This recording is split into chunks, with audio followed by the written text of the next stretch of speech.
permission to speak. Shadows hide you. I am listening. Our paths converge. So good to see you. Hail to you! Never lose hope. Here, Fred Shaft. I hear you. It has only begun. Fight on, friend!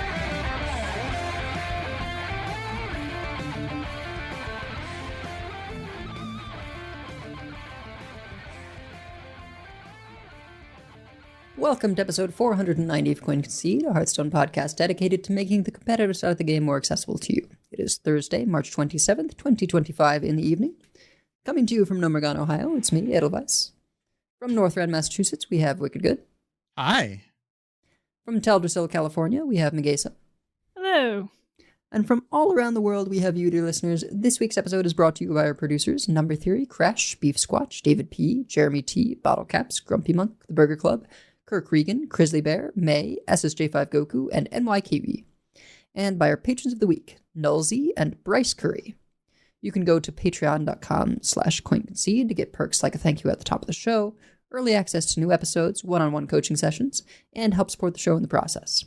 If you would like to support the show but cannot do so monetarily, please consider leaving us a 5-star review on your podcast feed of choice, as it always helps other people find the show. So, Life and Ladder, the new cards are cool. Some of the new decks are not. But, Edel, whatever could you mean? Oh, well, early data was saying this Arcanite thing was not going to be an issue, and then it was. And I guess, it's nice to be correct sometimes, but I wish I wasn't. Yeah, this is definitely an I hate being right scenario. Yeah. Sure. I mean, so I will say, okay, first of all, I hope they do something about it. I can see why it's not hotfix territory. I do wish that we had done something about it ahead of time. Second, though, it is on the decline. It was 25% for a second there. It is on the decline, especially at higher ranks. And because its win rate is dropping because it is being targeted by everything. Now, that means it is still meta warping. But I have a small list here of ways that I have beat DH. And ever since I started doing that, I've been having a much more fun time. First couple hours, I was not happy that I was playing because I didn't play it when it was very released. But since then, this is like 10 things I hate about you, Hearthstone addiction. Yes. So triple Archons with Protoss Priest, King Plush, a triple Nebula. Plush is the hardest counter because I think that deck is just super consistent at doing what it wants to do. Yeah. Yeah, I'm sad that the Goldrin doesn't seem to be correct, you just King Plush. But again, that could also partly be because we're in this DH meta. Pure Priest Smork, I have beat through that. One was an unforced error on my opponent's part because they discovered a Fell Rattler and then kept resurrecting that instead of their Arcanite crystals. Oops. There have been some people, so we'll talk about this, but there is a warrior deck, which I was at least originally streamed by Nico P. Pasta, that has the warrior spell that summons an entree for your opponent, a 0/4 death rattle food fight. That's incredible. And so then they just... Yeah, I've had to hex my own food fight today. Or hex the entree or whatever it is from food fight today to keep them from getting it. It's been very interesting. Yeah. Yeah, but the main point is that then their Fell Beasts, or Fell Hunters, whichever one, resurrects the entrees and not the crystals. And so then they end up with board locked with entrees. That's so that you good. can destroy at your leisure if you wish. Is this the Briarspawn Drake deck or something else? That is the Briarspawn Drake deck. Yeah, it is. Yeah. Yes. Which I also played and beat some DHs with in Zarimi. But the Briarspawn Drake warrior deck literally only runs Briarspawn Drake. And then as much sort of draw as it can and chemical spell and the food fight. And that's the deck. Yeah, well, because you resurrected, right? I mean, that Yeah.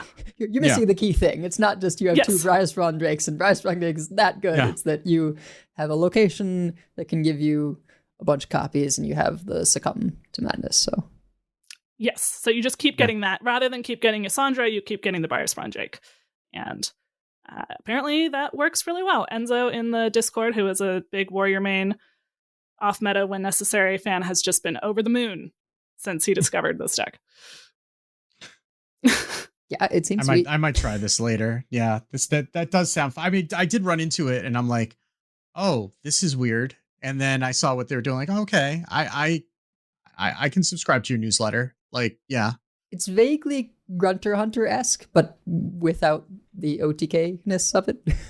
I mean, it doesn't. Yeah, it can't. Like usually, I mean, I was playing the Nebula Shaman, and all my things had gigantic butts, so they weren't killing me, and then I was able to kill them through it. But yeah, the Nebula Shaman is it's something. yeah. The Murmur pop-off turns are insane. All right, so I do have to tell my Nebula Shaman story. Sorry to keep monopolizing here. So I was playing a list that's similar. We have a lot of lists in a HS Guru deck sheet that is in the show notes, by the way, that we tried to make things that are emblematic of the day 2 meta, and I'll keep updating that. But so I was playing a Nebula Shaman with Murmur, and I had Bob in my deck, but I hadn't drawn it yet. My opponent was a rogue. They played the new card that discovers something in the opponent's deck and gives it a dark gift. They found my Bob with a double battle cry. They used my Bob to draw a card and get copies of it. They hit their Ashamain. So they had 3 Ashamains. And my deck has nothing but high-value battle cries. And of course, they got my Murmur, which was still in my deck. And so they were out murmuring me. I actually did almost win. I made a couple of misplays in the middle. There was one where I could have gotten down the dormant minion that does 3 to everything from Demon Hunter, Magtheridon. I can't remember why I had a Magtheridon, but I could have played one, and I board locked myself, and that cost me the game, I think, because at one point I got them to 1. But we just kept putting taunts in front, and neither of us had like over the top damage. So it was just big taunts every turn, both of us. Insanity. Nebulas, they did finally eke it out. I honestly, I couldn't even be mad, though. 1, because it was kind of my fault that I lost, and 2, because it was just a hilarious game. Like at that point, you can't even you can't even really be mad. It's rogue. You still can, but yeah. I did send the screenshot to Wicked with a note. I'm sorry to wake up and choose violence today, but you have to see this.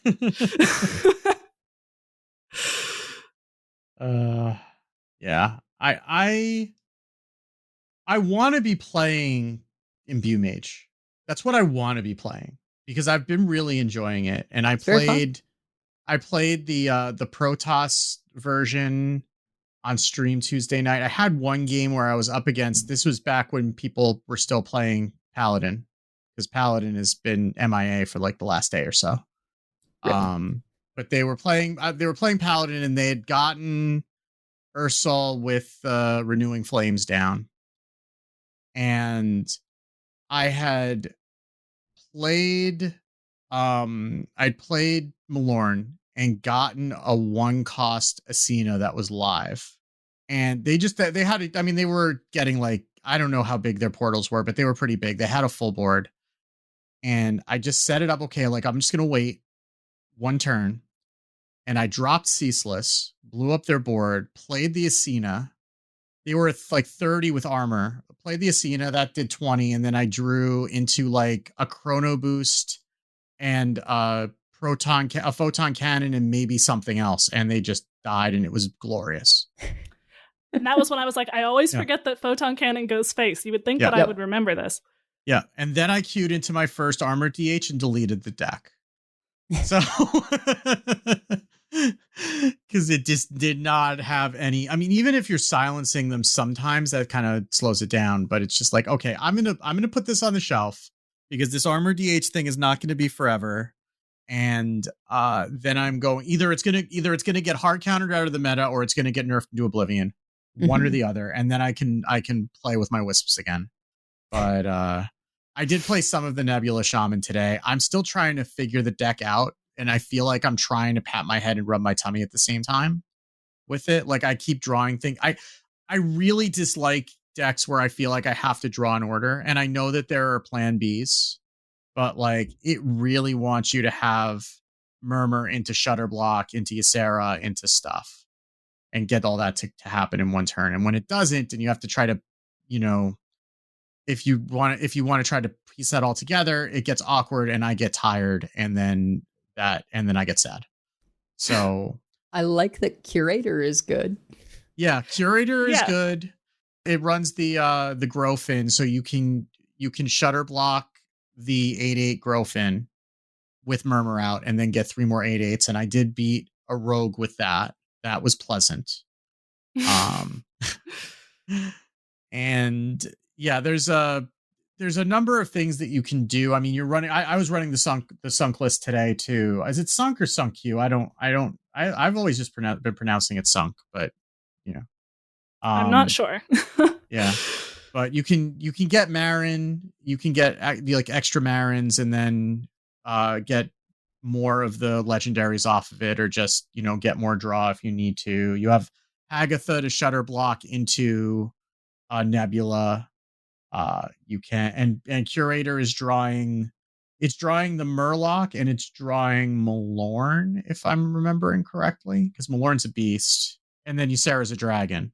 So you get your full Curator value out of it. And then Nebula sometimes just gets you Ragnaros, or it gets you Alakir, and then you just start hitting people in the face and making a big board. And you can sometimes get the 8/8. The 8/8 demon taunt that gives you 8 armor when it dies is back in standard. So that's something that you can get. Or there's like the giant taunt that shuffles another giant taunt into your deck.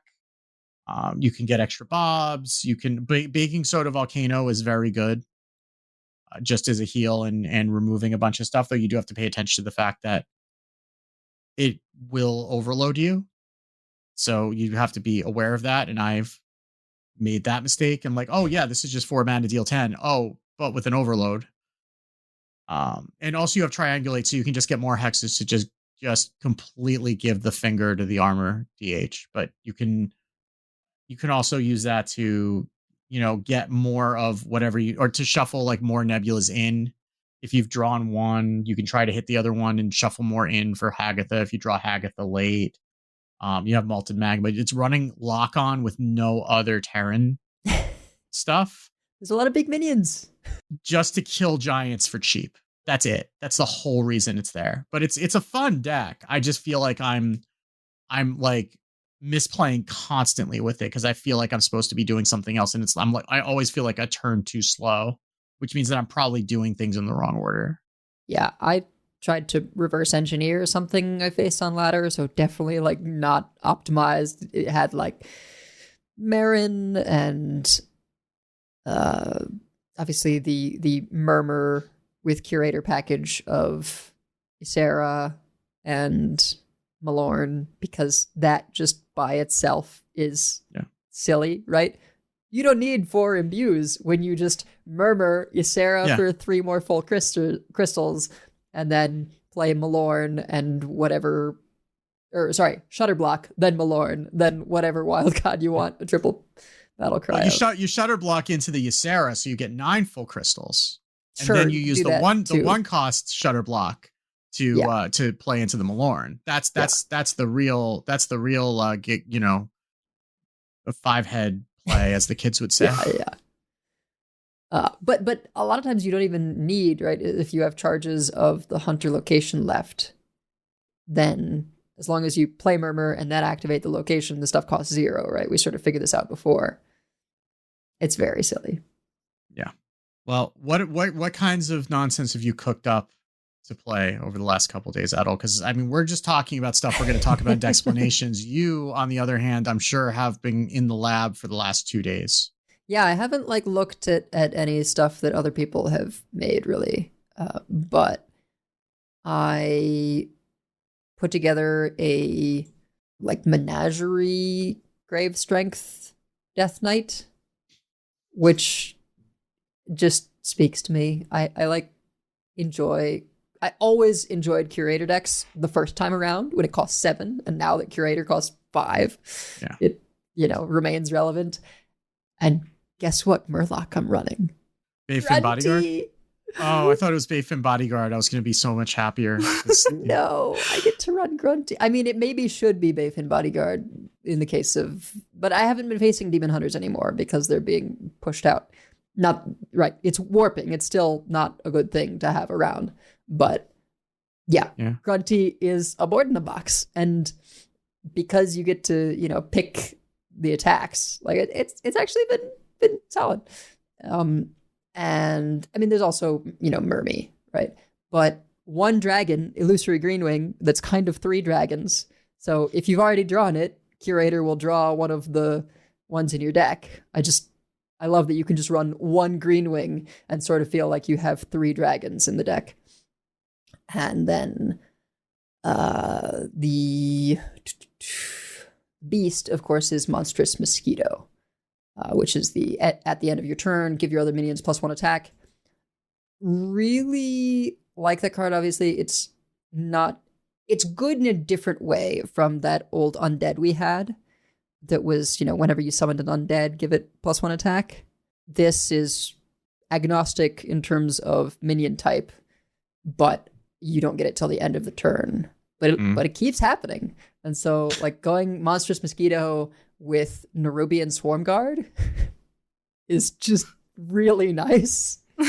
You get a bunch of 2/3 taunts that protect the mosquito and let it keep buffing everything. Brittle Buccaneer remains good with any decent number of death rattles. Like, there's not a ton of death rattles in here, but it's a pirate in addition to being an undead, and the good hits are so good that even without super high death rattle density, like, the only death rattles are Dreadhound Handler, Shellfallen Baron, and Escape Pod. Oh, Escape Pod's back. Okay. Back? I didn't know anyone else ever used it. I mean, it was being run a fair amount in the pre-release brawl. Oh, okay. Well, it's quite good with Brittlebone Buccaneer. And just really nice sort of buff a couple things. Sometimes the rush part is relevant in terms of it giving other stuff rush. I do have both Menagerie Mug and Menagerie Jug. It maybe should just be the Jug. Like, I have to see how Mug is. Jug is just so many stats, right? +3/+3 to 3 things compared to +1/+1 to 3 things. Like, run Adaptive Amalgam in there too, just for fun. No, but Malignant Horror is back. Oh, yeah. Right? At the end of your turn, spend 4 corpses to summon a copy. So if you buff that with Jug, if you buff that with Monstrous Mosquito, really, really nice. I feel like that's sort of the argument for still having the mug in addition to the Jug. But yeah, it's just sort of exactly the kind of aggro deck I like. And it has all these like little intricate draw things, right? You've got Phalaric to draw Grave Strength, or Malignant Horror, which is the new core legendary that you get twice as many corpses as normal, and it has Battle Cry, draw a card that spends corpses. Yeah. That sounds really fun. If I can convince you further to try to run Bayfin Bodyguard, it also should shut down the Warlocks, because the 8/8s are all summoned out of the location. So that should shut and I'm sure that people are not going to think about that. So you're going to run into people who are just not going to think anything of the Bayfin Bodyguard, and they're going to click their location, and it's going to summon the 8/8s, and then they're going to disappear, and then they're going to sit there and read the card for about 30 seconds, which is always the best feeling in Hearthstone. Yeah. Yes. I have in the deck sheet here a Menagerie Leech Death Knight, a Menagerie Demon Hunter from Lulu, a Menagerie Paladin that actually has a decent win rate. I haven't run into it on ladder, but if you want to play Paladin, surprisingly, that's the better thing than Imbue Paladin, at least for now. That makes sense in Paladin, right? Because you've got dragons, you've got Ursol, and then you've got the Murloc who draws a dragon, right? Yeah. So you have stuff for curator, just kind of like without even trying too hard, you have curator value. That could be a deck also. This one is like a low to the ground aggro busy bot, muster for battle crusader. It's a crusader aura deck. Muster for battle. Wow. Okay. Yeah. It has Torith the Unbreaking to protect your teeny little board. I think I ran into Rise playing this. Yeah, it was from Rise was here. Yeah. I don't know if anyone else has played it, but it did have some sample size on HS Guru. It's pretty cool. But yeah, there's a Menagerie Mug's a good, I mean, Menagerie Jug especially, but sometimes also Menagerie Mug are just like good card. That's a lot of burst in a format where a lot of the new stuff doesn't have as much burst, very much board centric, except for the StarCraft cards, which are very powerful right now. Yeah. It's also 48 hours in. StarCraft is much more figured out than other stuff, but well, I mean, it's nerfed StarCraft though, right? Because like all the StarCraft stuff got nerfed into the ground with the. I mean, I guess it's still like a week, or I clearly not into the ground, or if it is into the ground, then it came back up like Jason from Friday the 13th movies. But like, I mean, we're not seeing infestors at least, so that's something, right? Because the infestors are just like a lot worse when you're not getting the health buff. But looks like everything else is pretty much. I mean, what happened with the nerfs to Zerg and Terran, aside from the infestor, is it just kind of brought them down onto the level of everything else, but they're still very good compared to everything. Yeah. And Protoss didn't get touched at all, which is why Protoss is having a moment right now. Well, yeah. Well, and Colossus in particular is just doing something that the rest of the format is incapable of, which is massive from hand damage. Yes. Yeah. Though PSA, if you are playing that Protoss Imbue Mage, do be aware that death rattles trigger in between each one of the Colossus's beams, because I thought they didn't. That'd be good. Well, it's not if you're against an armored Death Knight or a Demon Hunter, and they have exactly enough health to get through the two beams, but it triggers in the middle, and they've got a whole bunch of Arcanite defense crystals on board. It is not so good. Yeah, I mean that's not a great matchup, but in every other instance, it is usually beneficial, because a lot of times you have to use Colossus for a clear, and the fact that you can like kill a starship and then clear all the minions summoned is really, really good. Yeah, it's good if you didn't feel like you really were a super genius and then finished the turn and then went to go get your dunce hat and sit in the corner. So, but you know what doesn't trigger the death rattles before it's done is Archon. That does everything, and then death rattles trigger, but it's too late. So, yeah. Well, it's Archon, so he's not going to kill his own if he can help it, right? Arcanite defense crystal. I see. Yes. Mm-hmm. That's the level of dad joke you're in for this evening. So I apologize in advance.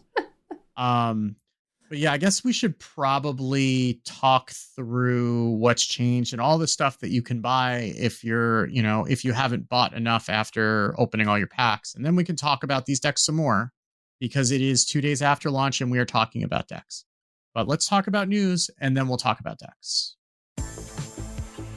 Gadgets and Gazette always gets the scoop. And there is not much in the way of news this week, aside from we have here's your first news flash. Into the Emerald Dream is out. There's your news.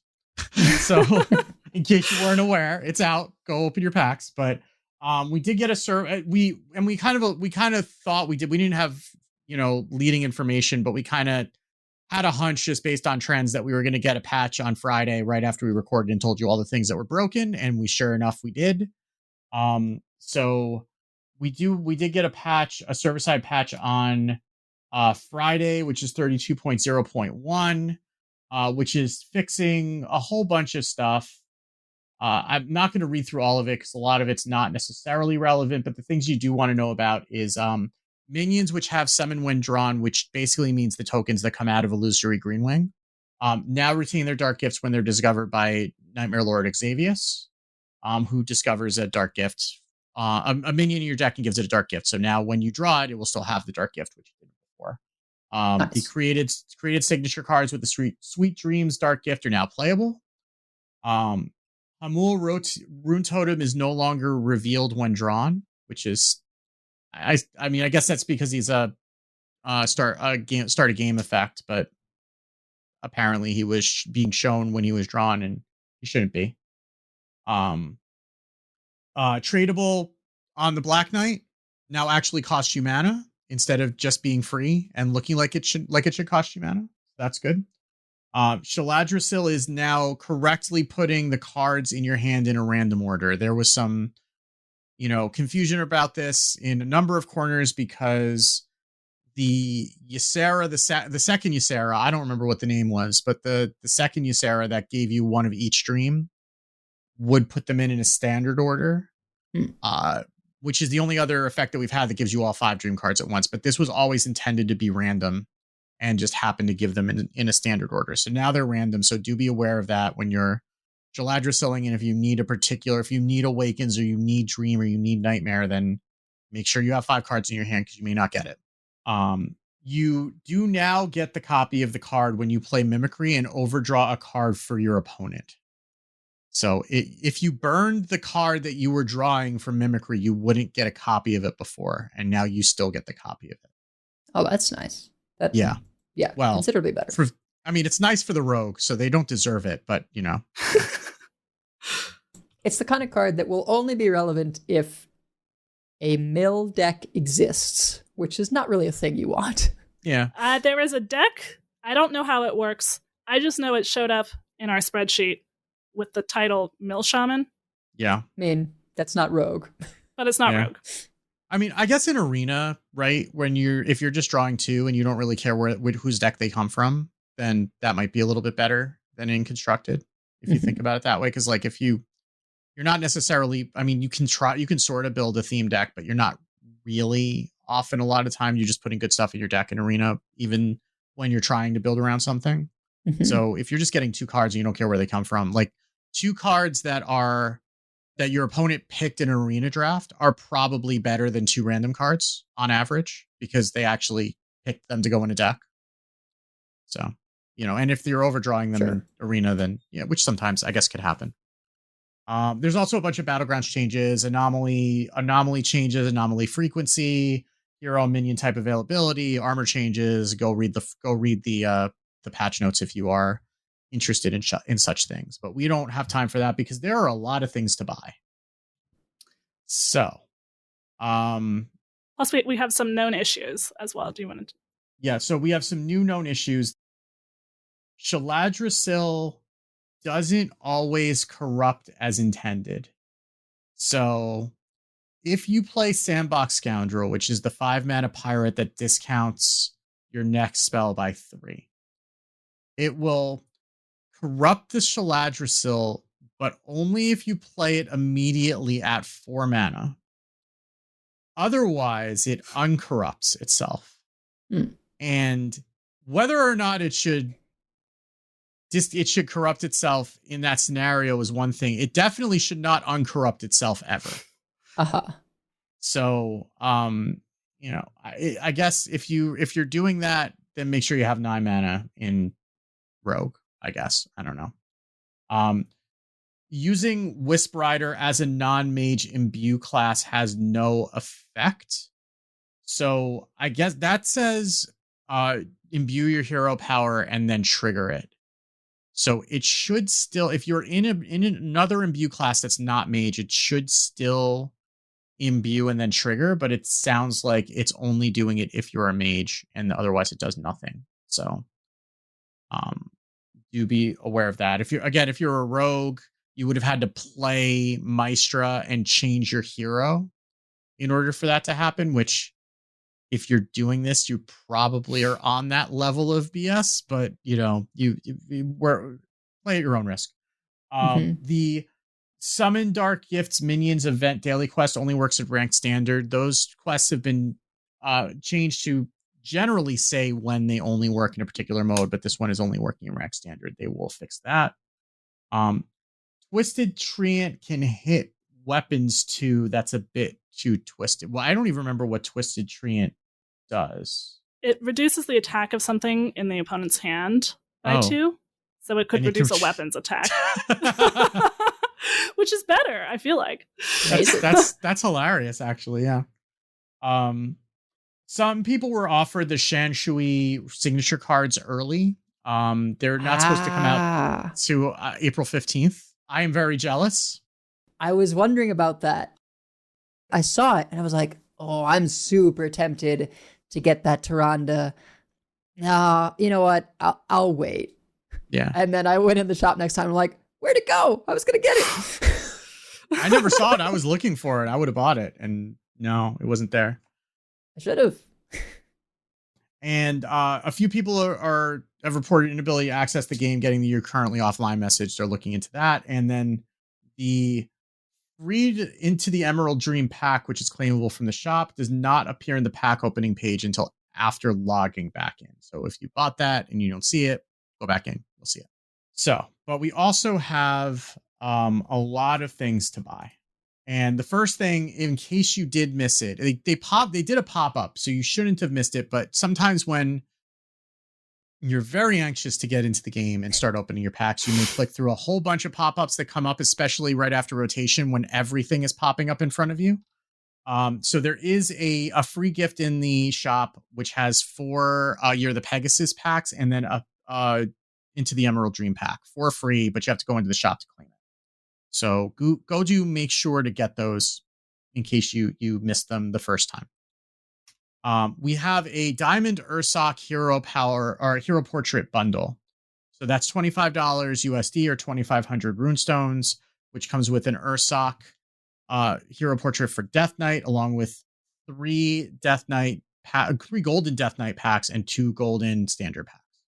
It's really cool. It's really cool, though. I did hear, and maybe I'm trusting Reddit on this, and I probably shouldn't, that a lot of the at least some of the things that were there were like, or maybe like the names of things were like warrior things and not Death Knight things. Like, I don't know. It's like some of the sounds or whatever, like it's still cool. Like if you're interested in it, go get it. It's also a bear. If you like bears, go get him. Go get it, even if he's an angry bear.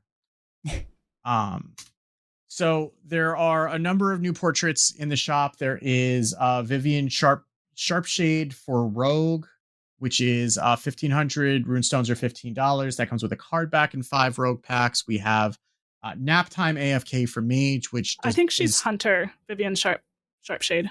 Oh, she's Hunter, right? Yeah, not Rogue. I don't know why I thought she was Rogue. I was getting her confused with Vanessa.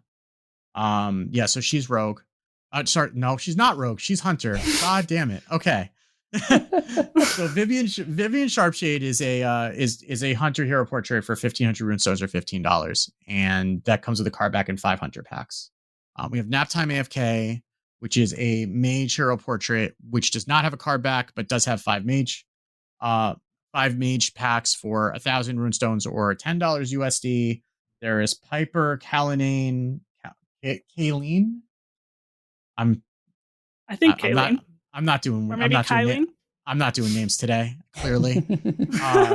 But she's a Demon Hunter with and comes with no card back but 5 Demon Hunter packs. That's also 1,000 runestones or $10 USD.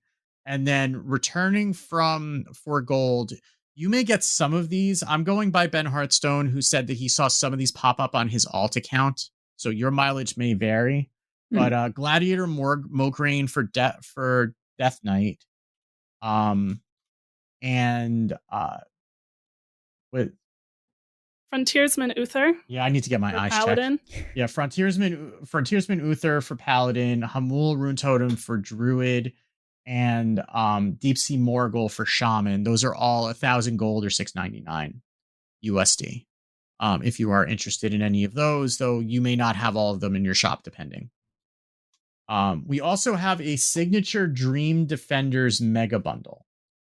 So this is a pack of 11 signature cards, or 9 signature cards, 2 copies apiece.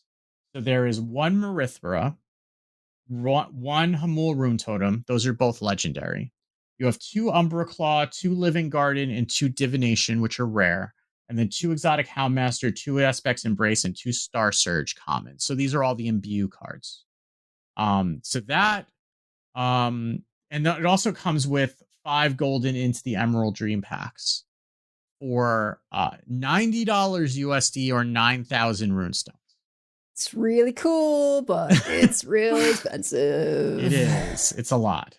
So, but it's, if you're really excited about imbue across the board, then that is there for you. There are also some new diamond bundles. So we have, well, first of all, we have a golden into the Emerald Dream pack and a regular gold into the Emerald Dream bundle. There are 3 ranks of this. The first one is for the golden one is 4,000 runestones or $40 USD for a random signature card, and then 12 golden packs. The non-golden bundle is 2 random legendaries, 10 regular packs, and then 10 standard packs for 2,000 runestones or $20 USD. And then you buy one, it'll offer you another one and then another one. I have not bought these, and I'm not seeing them in the screenshot, so I don't know what it offers you, but there'll be more if you want to spend more. They will be happy to take your money. If you are interested in a Diamond Tyrande that is with a random signature legendary, that is 6,000 runestones or $60 USD. If you are interested in this, I would recommend you hold out for the Shanshui Tyrande because the art on that is significantly better. But you could also do both if you just want to get the signature. And then there's also a Diamond Wallow the Wretched bundle for the same with a random signature legendary, also for 6,000 runestones or $60 USD. So plenty of things that you can buy in the shop if you want to bling out your decks or bling out your hero. And speaking of the decks that you could be blinging out, let's talk about those.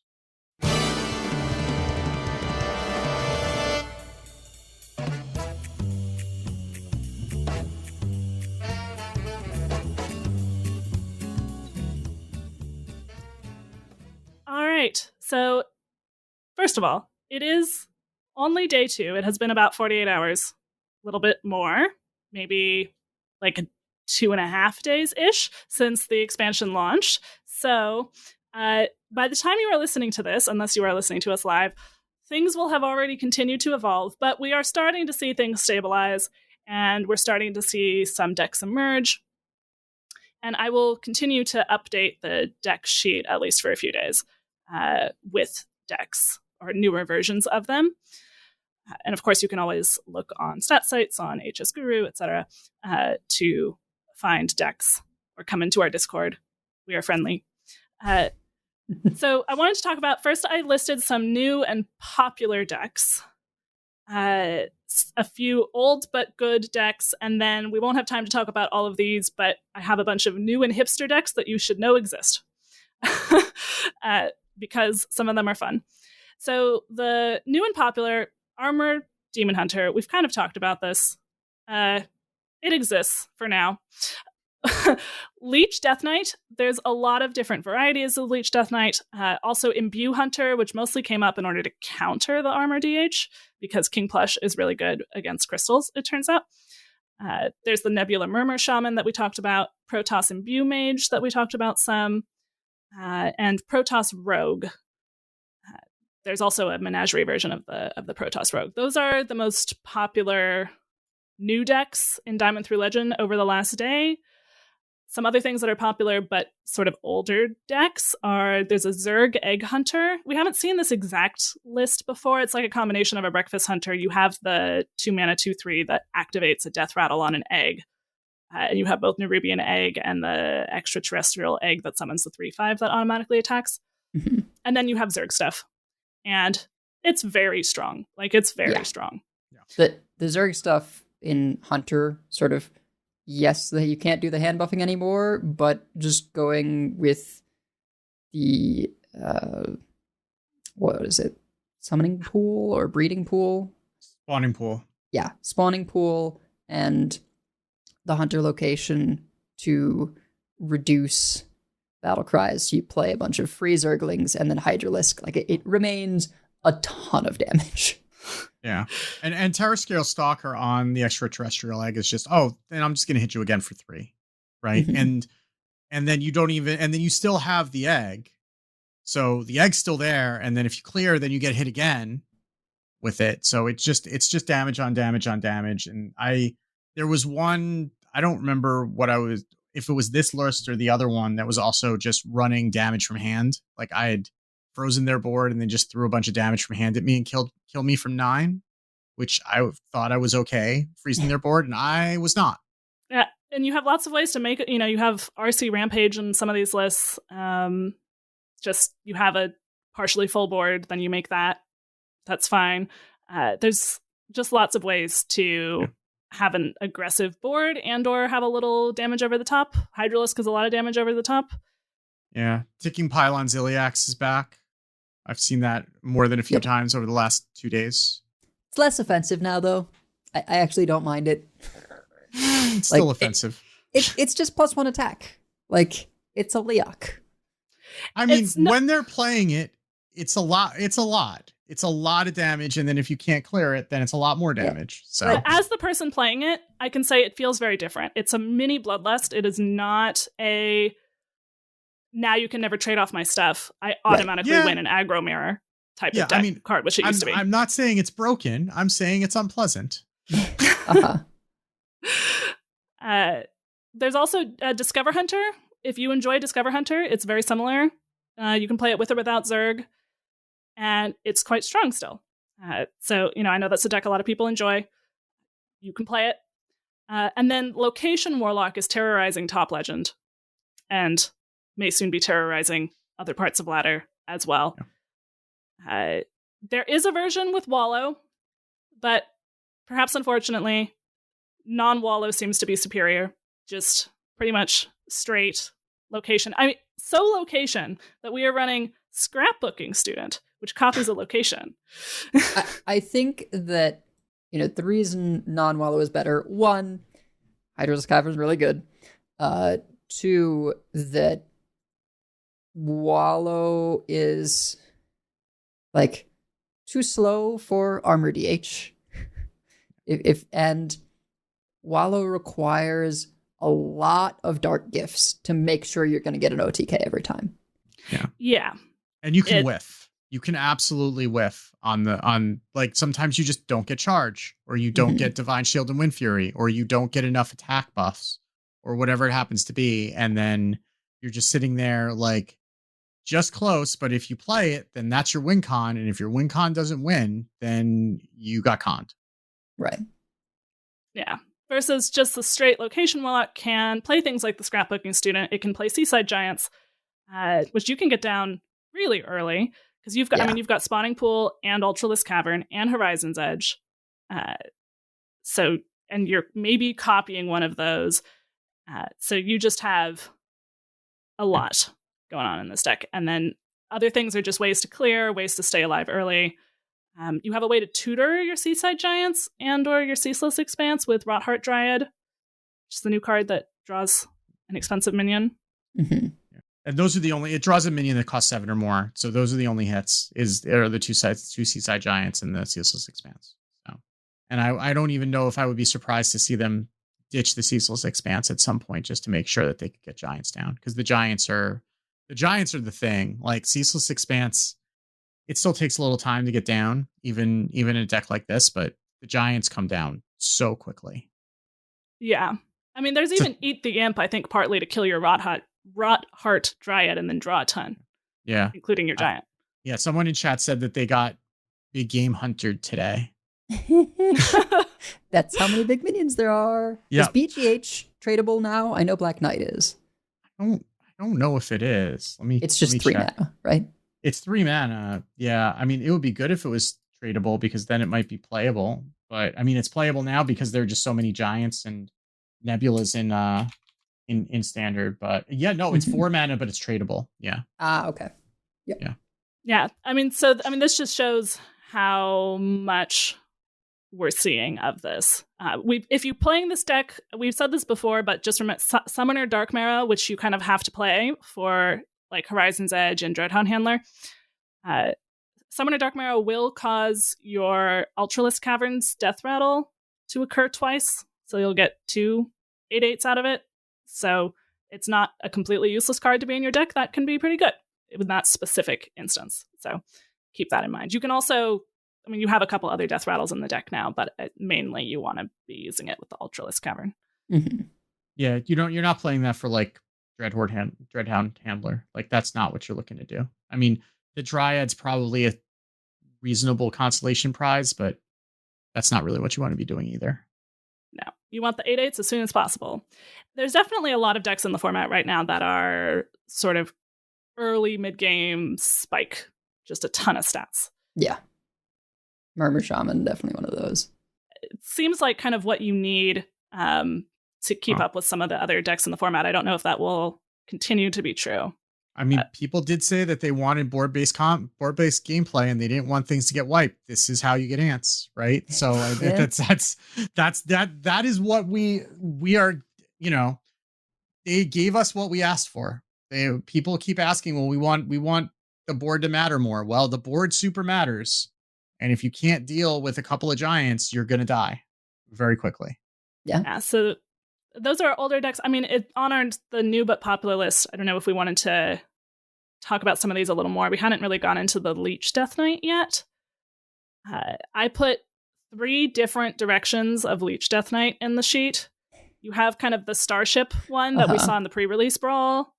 Essentially the same deck that we saw in the pre-release brawl, because it's all cards from this expansion or last expansion. Where you are leeching them to death, and then also if they don't die, then you have a ridiculous Starship that you trigger. Make sure that you don't run yourself out of spells. That's a thing I did in the pre-release brawl, like twice. Yeah. Was I launched my Starship when I didn't have a spell, and that was I was very sad. So do keep a spell around for that. Yeah, yeah, and some of them are running Kill Jaden also, just to make sure that they're going to have an end game no matter what. I mean, they're going to have so much health at the end, but then they sometimes will have Kill Jaden just to make sure that they're not going to run out of steam. I saw a Leech DK running a Star Fox for the Starship versions. What does that do again? It's the tradable, I think a tradable Volpira that blows up a starship or starship piece. I just now realized, like, I'm today years old when I realized that that's Star Fox. Of course it's Star Fox. Oh my God. I completely did not make that connection until literally just now. And now I feel dumb. Okay. Yeah, and it's blowing up a starship. I get it. No, I get it. It makes a lot of sense. And I just never clicked with me. Okay. Well, that's going to live rent free in my head for a couple minutes. Okay, cool. Okay. So that is an option for you. I definitely, I had a game yesterday. I was playing a game. My husband gets home. You know, he's like, oh, I see you're in the middle of a game. He sits down next to me to watch. And I'm like, it's a blood decay. Watch what they're doing. Look how much health they have. See this turn that they just made? And he's going, oh yeah, that's quite aggravating, isn't it? And then I do like an insane Protoss Priest turn. It still doesn't quite kill them, but I'm like, see, I'm going to lose because I didn't quite kill. I have like 2 Archons and a Mothership. And but then they did die. So he's sitting there like, oh, you were like, I can't kill the Leech DK. And then you just win 2 minutes later. Yep. That's how it goes sometimes. So well, that doesn't happen when you're not here. Yeah, it was just, honestly, it was good that I complained because then him being there meant that then I won. Yeah. So that he could make fun of me. I mean, the universe is only going to prove you wrong if there's someone there to witness it. I mean, obviously, that's science. So, and if you don't want to do Starship stuff with your leeches, you have a version. I have one here from Cantaloupe. I called it Wallet Leech DK because there are 9 legendaries in this deck. Oh my God, it's full of stars. Oh my goodness. I do like those kind of decks. Yeah. Yeah, so if you just like lots of big stuff to go with your leeches that are getting you to your lots of big stuff, we got Shaladrisil, we got Marin, we got Ursoc, we got Ysera, got Twin Perfect Ziliax, Ceaseless, Bob, Maladar, and then stuff to stay alive until you start playing all of that stuff and sapping your opponent of their will to live. I honestly think maybe we should call this deck like Ennui DK, because that's not how you're feeling, that's how your opponent is feeling. Yeah. Just like every card that costs more than 5 except for Airlock Breach and Hideous Husk is all legendary. Like the entire top half of the deck is just gold cards. It's Classic. hilarious. So I propose that should be what we call it, because I always thought Wallet Warrior was a hilarious name for a deck way back when. For those of you who've played for a long time. I hated it until I could actually have the cards, and I was like, this is great. I mean, we could call it Billionaire DK because those are leeches, right? So there you go. Yeah. There you go. There you go. Luckily, we do have duplicate protection now, which in the days of Wallet Warrior, we did not. So it was even harder. I also have here from a Chinese player whose name I cannot pronounce, a Menagerie Leech DK, which is a little bit like the deck that Elvice was discussing, except for instead of Grave Strength, it's got leeches.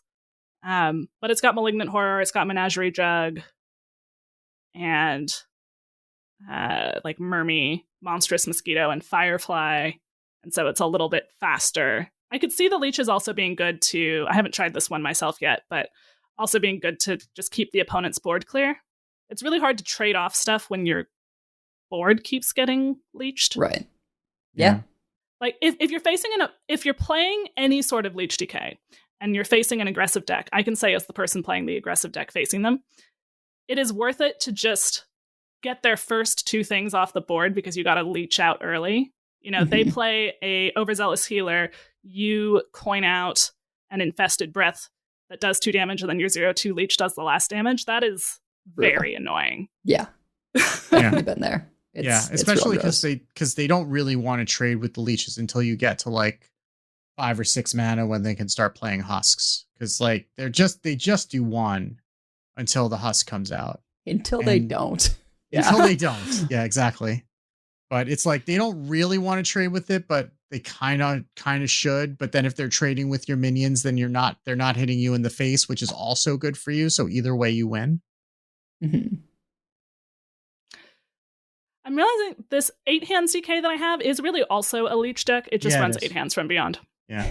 So yeah, it's similar to the billionaire one, but just also 8 hands. The leeches are so good and not like that big of a card investment.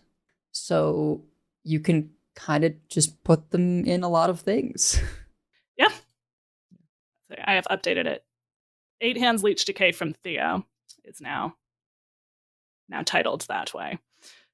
So yeah, it is strong. I can tell I'm going to continue to be annoyed by it. Even if they hit it, I'm going to continue to be annoyed by it. And I doubt that if they do hit it, they'll hit it too hard because it is a new mechanic. So I mean, they might have to nudge it down if it's really oppressive. Yeah.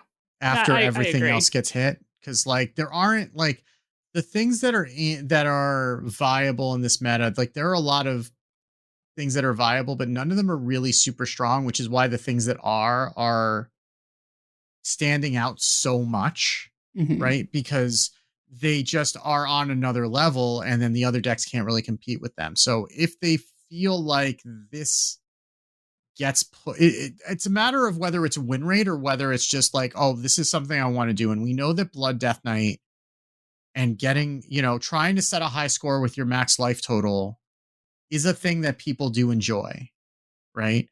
So it's kind of like all the things that we are all irritated about, right, are things that a lot of people do tend to enjoy, right? Ramping to the moon, stealing all your stuff, and setting a new high score for max life total, right? But those are things that people do like to do. So it's hard to tell if it's because it's really OP, or if it's just like, oh, I just want to play Blood Death Knight and I don't care if it's bad.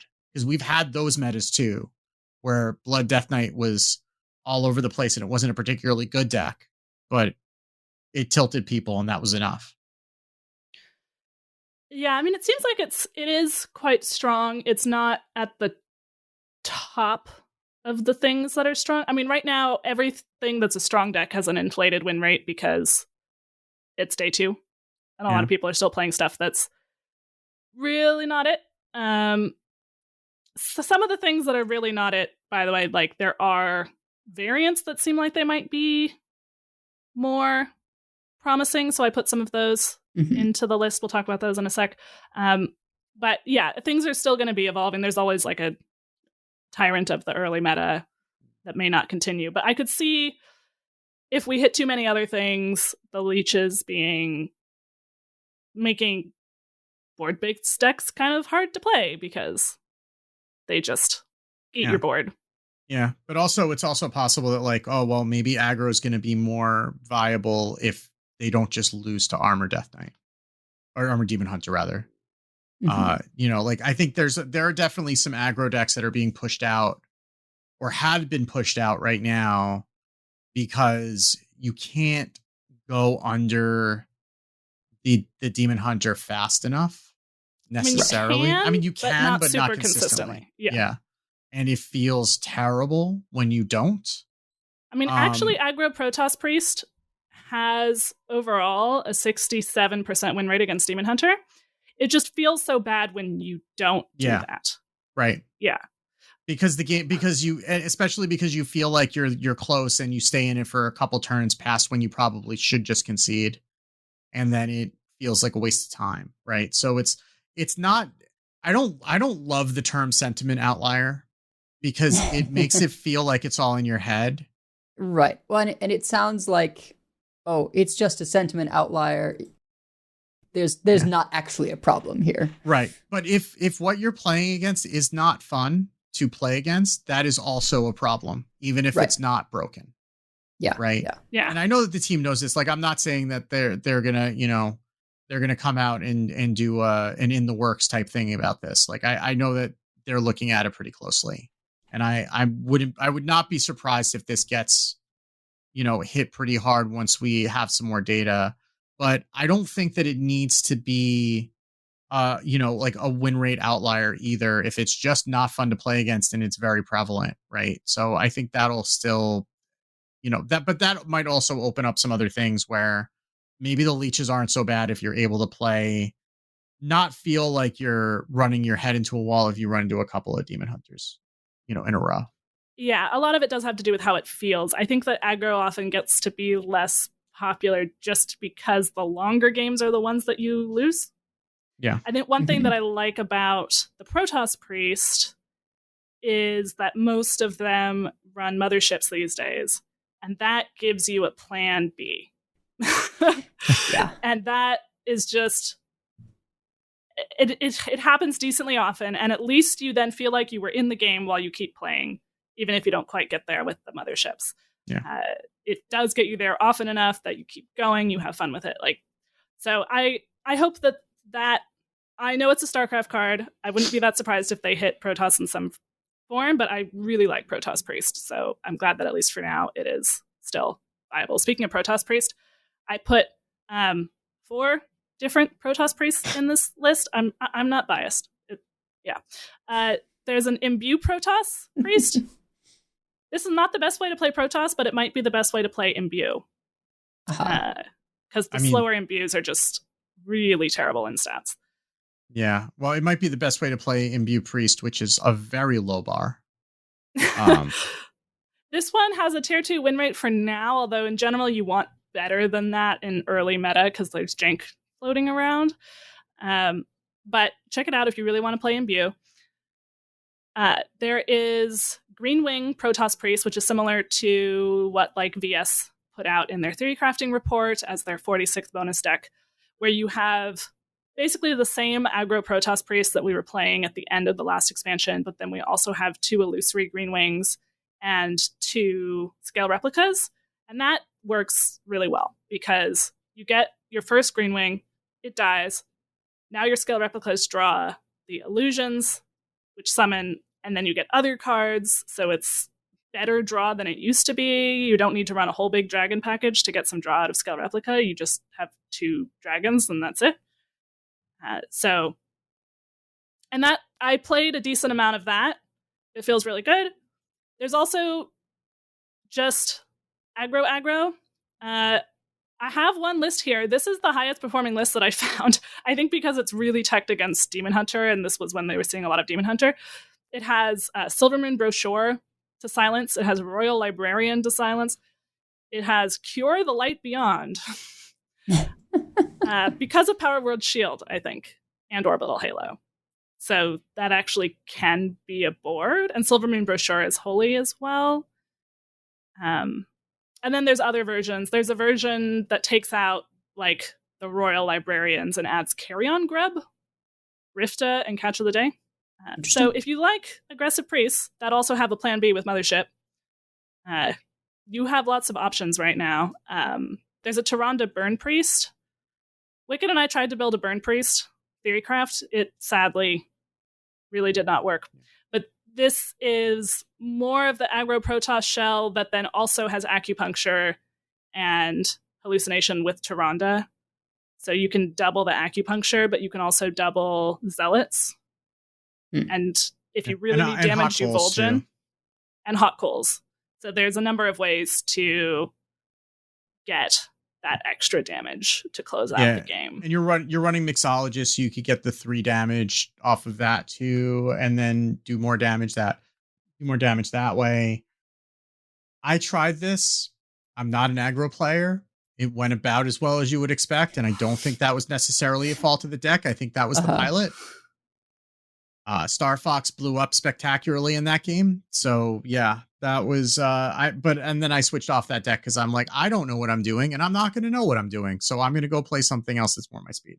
But I could see the thesis statement when I was playing it, but the pilot was not up to the task. So yeah, this is aggro burn. Burn rather than OTK for sure. Yeah. On the difference there. But I did kind of hijack us onto Priest, which is typical, I know. But now one of us would. So Imbue Hunter, haven't talked about that much. Well, we talked a little bit.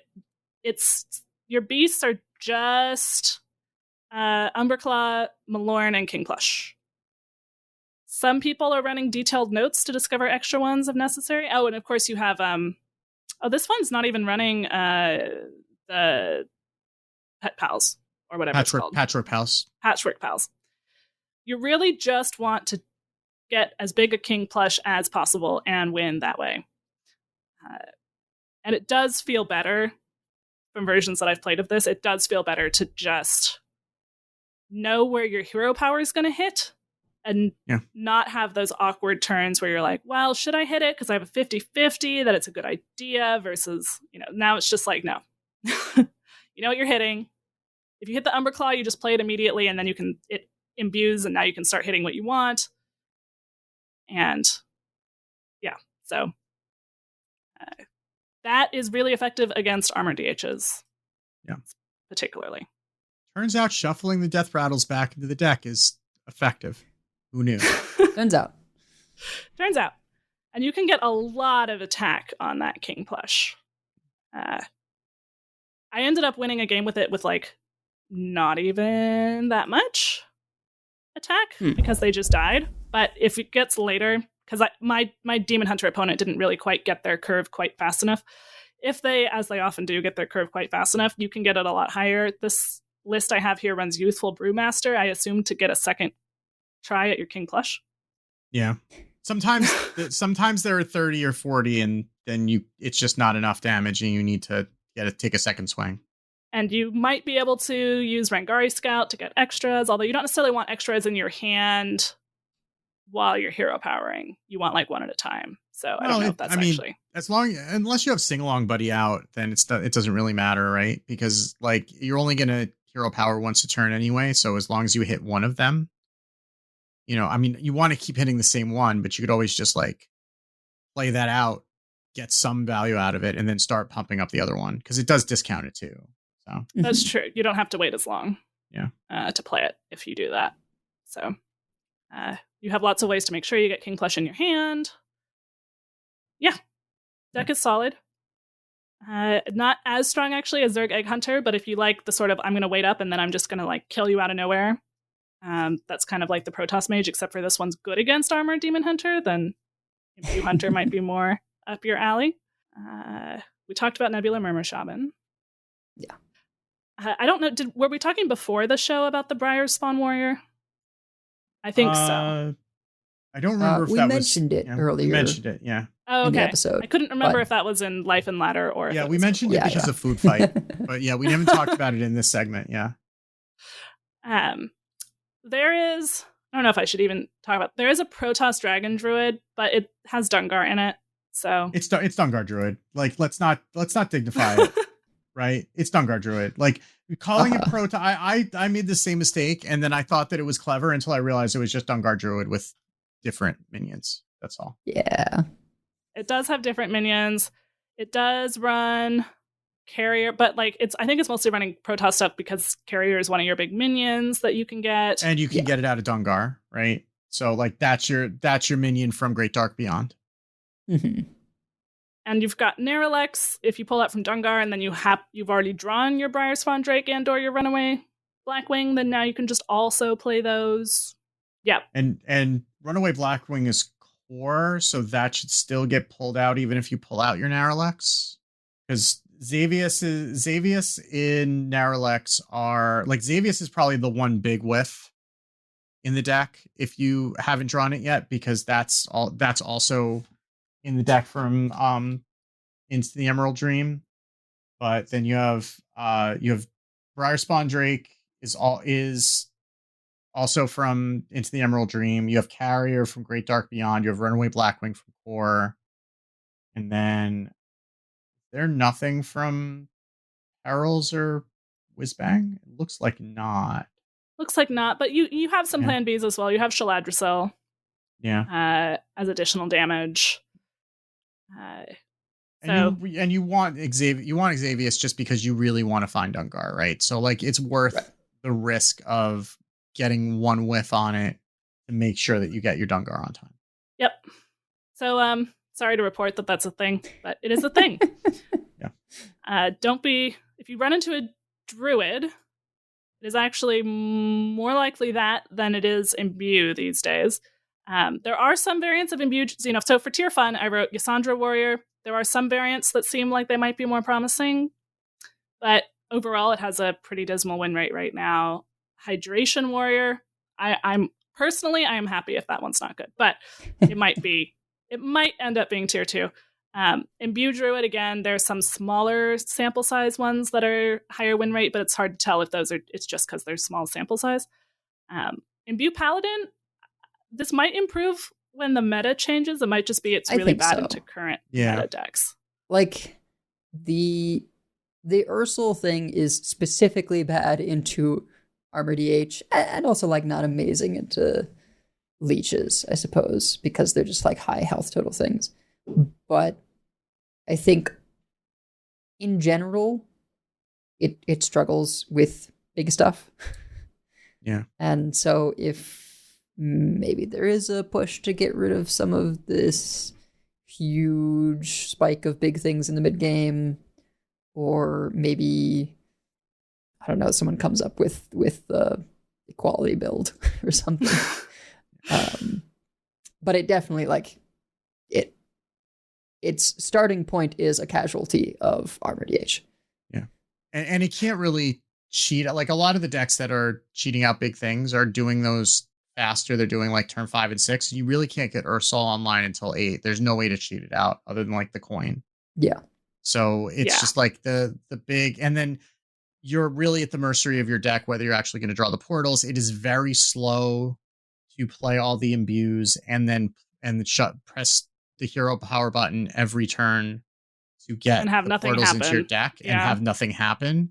Like it's very slow, and the decks that are in the meta right now do not allow you to do that. So if you're not able to press your hero power button, repeatedly in the early game to set up that value and then reliably get to that value in the late game, then you're really going to have a hard time.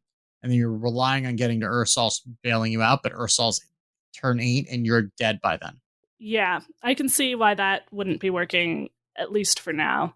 Again, yet another example of theory crafting is not the meta. Happens every time. I skipped past under new and hipster here. There's a couple of fast demon hunters. So if you want to play demon hunter, but you have too much class to play armor demon hunter, we have options for you that actually have good win rates. So one is from Rise Was Here and Among Us DH. Yes, really. We are running Deirdre. And we are running all of the stuff that goes with it and the starship, but like the starship with the Shatter Shard turret and the Fell Fused battery. This list is not even running the crystal. Just like we are winning before the crystal. Battle Fiend. I saw a version of this that did run some of the Death Rattle resurrection stuff, but it was to resurrect Deirdre. The Rise deck doesn't have that, but I did get beat by someone on ladder who was resurrecting wanting Deirdre. More Deirdres. The 5-4 rush, there's not a lot of rush in the format right now. But yeah, that's actually posting. Let's see. What is it posting on Asia? This actually has a 56% win rate. Now, granted, not a very large sample. So play at your own risk, but it is certainly more playable than it was before rotation, or it seems to be anyway. It's got a 100% win rate against Druid at Legend, Edel. It's got a 3-game sample size, but you know. We also have, this is a new list from today from community member Lulu. We have a Menagerie Demon Hunter that is running Jug and Mug, Ball Hog, Sock Puppet, Slither Spear, Patches, Brain Masseuse, Battle Fiend, which is a demon, Wayward Sage, which is a Naga, and Dread Seeds, which I believe are Undead and Beast. You can also resurrect with, so what are we resurrecting with Ravenous Fell Hunter? I guess the Ball Hogs. Ball Hogs, yeah. Which is pretty good. Spirit of the Team is an Undead. Like, everything except for the Mugs and Jugs and Dread Soul Corruptor, which gives you Dread Seeds. Everything has a type, which is sometimes hard to do with Menagerie decks. Yeah. But, man, imagine after we get Ungoro, right? The next expansion is Return to Ungoro. Menagerie decks are going to be living good. Because everything's going to have Beasts and Elementals. That's what you get in Ungoro. Beasts and Elementals. Yeah. This Menagerie Demon Hunter, apparently, so it has Kane, but even without drawing Kane, it has a 75% win rate into Demon Hunter, so you can just smork them, because they just die on 5. Oh yeah, I guess Kane and Arana don't have types either, but you have to run Arana in order to get the pain stuff, and Kane's Kane. So Kane is Kane. Like those are not being played unless you're about to kill your opponent anyway, for the most part. So fine. Yeah. No, that I haven't tried it yet, but I want to. It looks fun. We're playing 1-drops. We're hitting people in the face. Sounds like a good time to me. Got Tusk Piercer to tutor the Ball Hog. Yeah. Or the Fell Hunter. JT Snow in the chat says, if you are brain masseusing, watch out for drakes. So, Briar Spawn Drake. Yeah, that would kill you fast. Yeah. Yep. Checks out. You know, masseuse, for anyone who's forgotten, when it takes damage, it deals that amount to your hero. I would guess if you're playing Brain Masseuse, you want them to be dead before Drake is a consideration. Yeah, I think so. I think you are just Kendrick Lamar in this scenario. Yeah, we're not playing for the super long game here. Yeah. We are just smork emoji. There is that Warrior Briar Spawn deck that can cheat it. I think that would be the one time when it can chem spill it, or food fight it, I guess. But yeah, I think you're probably just trying to make sure that they're dead before that's a concern. And it might be, even, they do cheat it out. You have Bring Masseuse out, you just hope they don't hit it, right? Like, yeah, I mean, just you go wide. You go wide. Like, you just trust in the heart of the cards at that point. Yep. Can't play around everything. Sometimes you don't want to play around everything. Imbue Mage, there are Imbue Mages besides the Protoss. Rayla, I think I mentioned, there's a Skyla Imbue Mage that's running like Tsunami. The main list I saw on HS Guru is the VS list. It has Shaladrisil, it has Caligos, Tsunami. You can, so the Shaladrisil is much easier to corrupt, obviously, if you Skyla it first. With like metal detector coins or something like that. Sure. So that's an option. And yeah, I mean, Menagerie Paladin we talked about a little bit. There's a Location Wallow Warlock. You can play it. You should probably just be playing regular Location Warlock. Yeah. There's also a lot of taunt in this meta, so being able to hit consistently with a charge minion and expect that that's going to do lethal damage is ambitious at best. So, yeah. Ambitious, the synonym for bad when we don't want to say bad. Yes. Or at least likely to be bad. Yes. You can I don't play a lot of D&D, but I do know the phrase you can certainly try is something that does come up, you know. You want to do something that's ill-advised. So, yeah, that's what the DM says when they're trying to save you from yourself. Yes. But they're not going to railroad you. Yeah, so me calling a deck ambitious is the equivalent of saying you can certainly try. My brother is often my DM. He gets this very funny, like, raised eyebrow look, like a rather extreme raised eyebrow, more on one side than the other. Just like, okay, you can try it. So, well, I think that has kind of toured us through most everything that I am aware of that seems halfway promising. I'm sure there's stuff that I missed, and there'll be stuff that will emerge. Did I mention my Shaladrisil idea? Oh, no, you had not.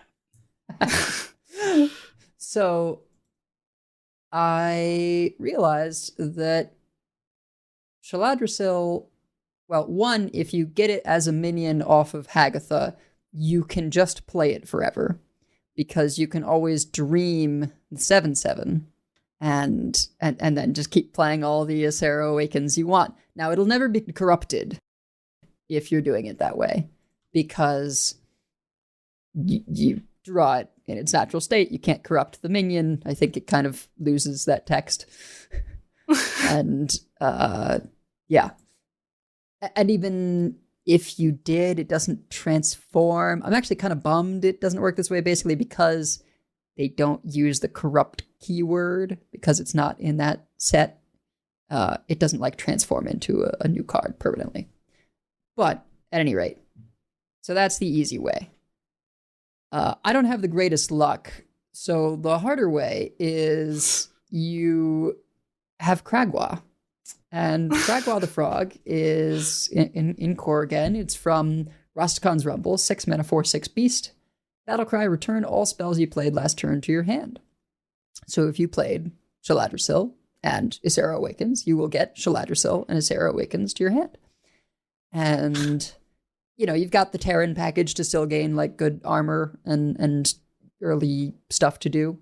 So that kind of helps the deck out a bunch.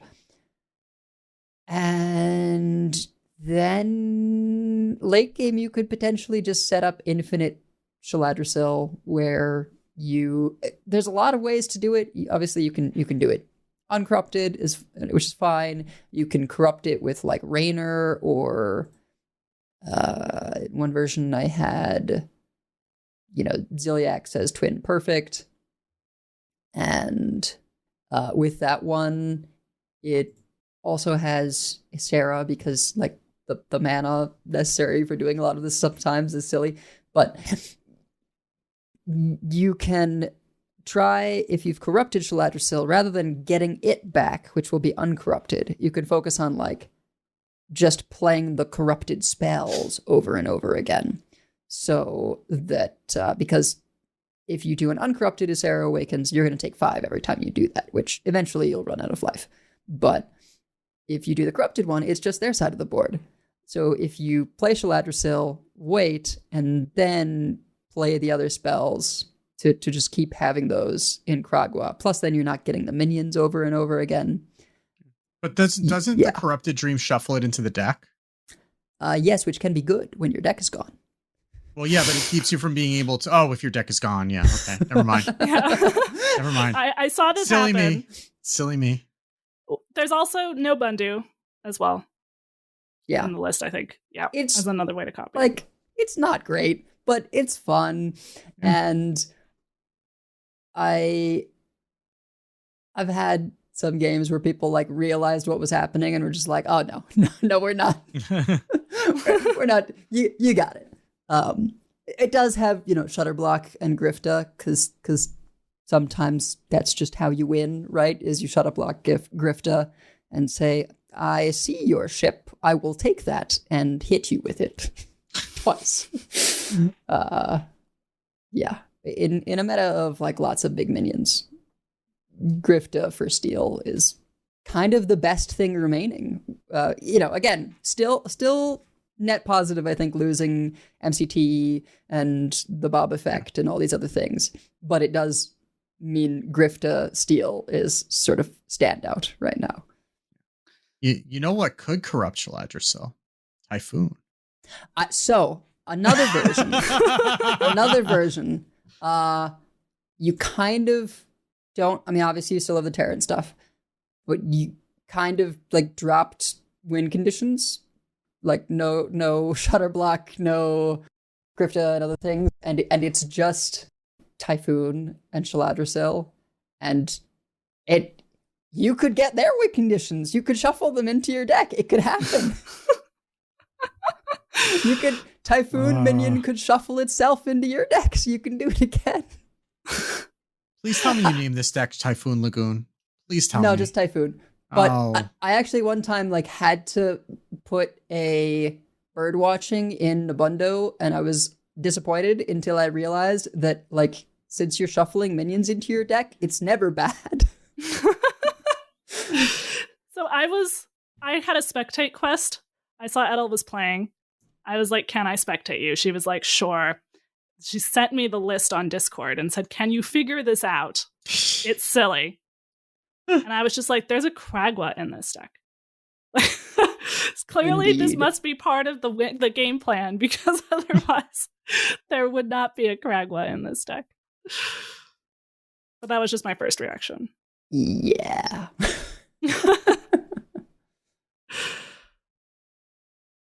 That's definitely the spiciest thing I've been working on, is variations on Kragwa, Shaladrisil. We'll figure out the rest of the deck. And maybe this means it needs to get nerfed again. I don't know. It hasn't felt overpowered, but the Terran stuff is still just really good early game, both defensively and offensively. Certainly in Shaman, but I would assume in other things. I don't think we mentioned this on the show, but Wicked, you made a very good point in our chat that just all the StarCraft stuff comes with 2 copies of draw 2 targeted draw.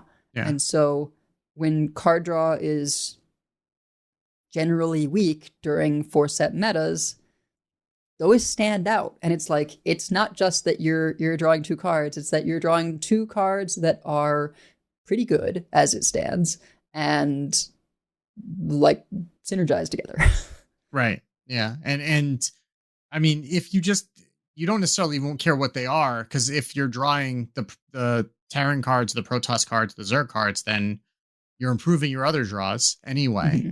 And I mean, one of those could be the other one that draws you 2 cards, right? So, because there's not that many of them in the deck to begin with. And yeah, it seems like having every class have access to an arcane intellect, if only they play this package, that's very parasitic to begin with. Mm-hmm. I don't know if I want to go so far to call it problematic, but it definitely is kind of raising an eyebrow up, and definitely does incentivize you in some cases. Because I remember we were looking at, I guess it was the burn priest, and we're like, well, we could just put Protoss stuff in here because then we get draw. And and then the rest of it kind of fills itself out, especially when you don't have as many choices. It kind of builds some of your deck for you anyway, because that takes care of like 8 to 10 cards out of 30. And then that fills in the rest. So I don't know if it's necessarily a problem. It's just an interesting feature of having those packages with a 3 mana draw 2 for every class, as long as you happen to play more cards in that faction. Yeah. Well, this is why I tend to like card draw that's more general. I mean, targeted draw can be really good for having consistency in particular kinds of decks, but I think there is such a thing as too much card draw. I mean, CF Rogue, Cycle Rogue, but although it kind of made Cycle Rogue work, and a lot of people enjoyed Cycle Rogue. If you enjoyed Cycle Rogue, I'm glad that you enjoyed Cycle Rogue. But having draw just makes games be able to go on, keep having options. Yeah. Archetypes work. So the thing with targeted card draw is that I think it can be a great tool for design, because then you can make card draw in these different ways, right? That are just something other than changing mana cost and number of cards drawn. But the drawback is that they can create recursive play patterns, right? Where you're losing to the same stuff every time because that thing is drawn every time. And it's different for it to be these mini set cards, right? Versus we'll draw 2 taunts. Right. It'll stay the same cards throughout however long we're playing StarCraft, versus a targeted draw that changes between expansions to different things you're trying to tutor. Yeah. And you're seeing it in all the classes. They're effectively neutral, right? Like, some of the class features for those factions are different, but like you're seeing lock on in 4 classes. You're seeing, you're seeing chrono boost in 5 classes. Lock on's just shaman. Not lock on. Lift off. Right. Yeah.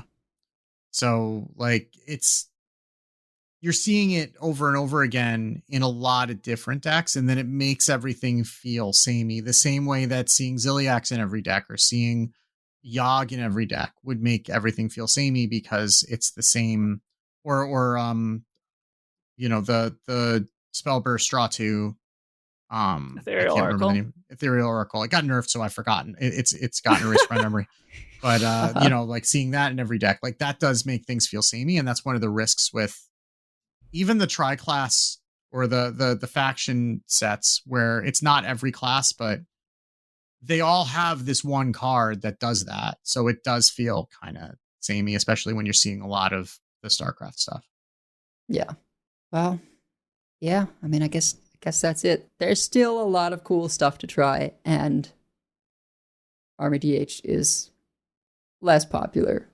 And they're gonna sand the rough edges off this meta. Yeah. I remember I did an off curve episode years ago where I talked about the first week of any given meta at this point being effectively early access. Yeah. Where there's gonna be things that are suboptimal, and then you wait for the first balance patch, and that's when the actual release is. You can take that however you want, but I mean, I think that they'll do another balance patch. I mean, they did such a big balance patch leading into this that it's kind of hard to predict how things were going to shake out. And so now that they have some data, they can see how things are shaking out, then they can make another adjustment, and then we can get more to what the designers intended. As much as they can intend for a meta, they can design the cards and the mechanics. They can't really design the meta, but I think they have an idea of what they expected to see.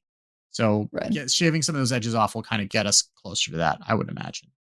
But, it doesn't mean that there's nothing to do, and it doesn't mean that it's, all armor DH all the time. Like, there's definitely still a variety of decks, and you just have to, be prepared for what's out there. But that's every meta. You need to be prepared for what's out there. Yeah. Yeah. I'm having a good time, and I'm looking forward to seeing even fewer armor demon hunters, but I've been able to find my fun, and I hope you are able to find your fun as well. Cool.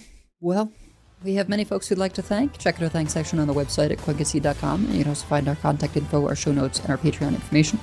You can monetarily support our show at patreon.com/coinconcede. Join us every week live by following us on Twitch at twitch.coinconcede.com.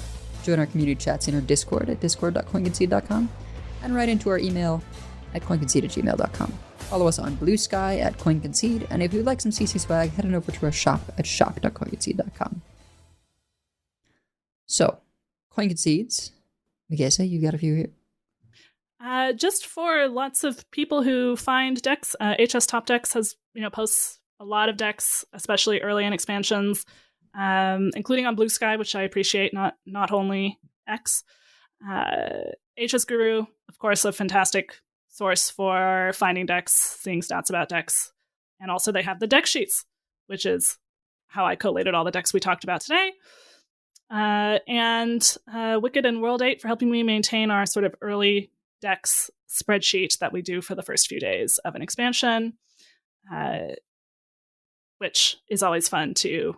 I always enjoy seeing what other people have put into the spreadsheet.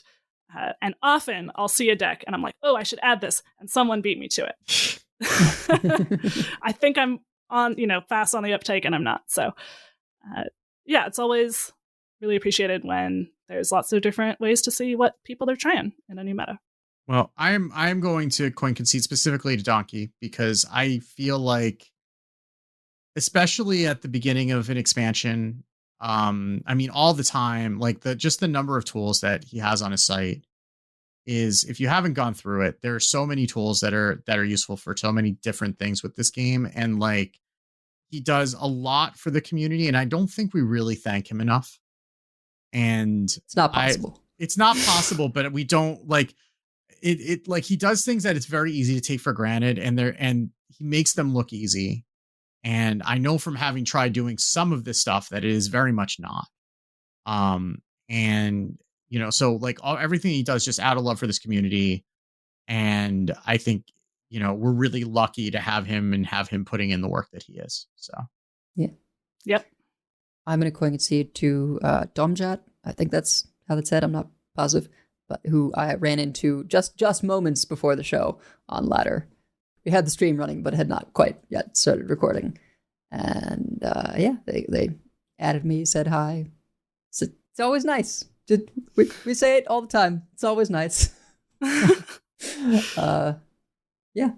All right. Well, so that's going to do it for us for this week. So until next time, keep calm and dodge the armored demon hunters. And if you see us on Ladder, Coin Concede. Coin Concede. Coin Concede.